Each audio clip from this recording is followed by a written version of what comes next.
To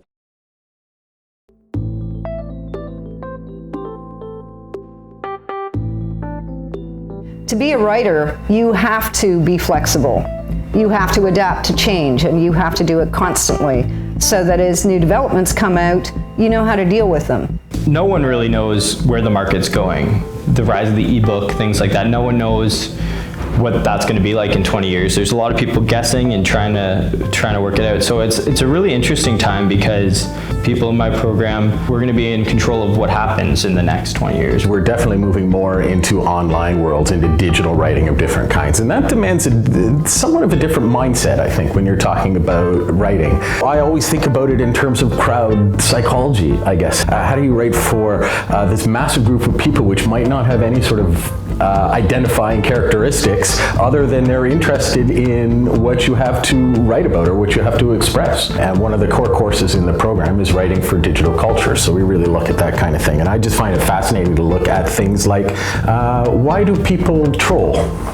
How can we disarm the trolls? What are the right sort of phrases and the right way to put something out there as a political speech, for instance, or a political idea?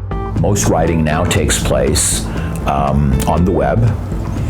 And we now use the word writing to mean not just writing words, what we call alphanumeric text, but also using images, which is central to online writing, and sound. We are bombarded by still images through the media, through journalism, in magazines, and so on and so forth. Visual rhetoric gives you the power to analyze images and to read the cultural and social messages behind them. If you just look at something like gender studies, for example, in images, starting to learn to read images from a gender perspective gives you a much better feel about ethical principles in the field. We've spent the past 4 years completely revamping the professional writing program, and I think one of the main focuses that we have for the new program is we want to graduate students who have the flexibility to be able to adapt to whatever opportunities they have in the work world.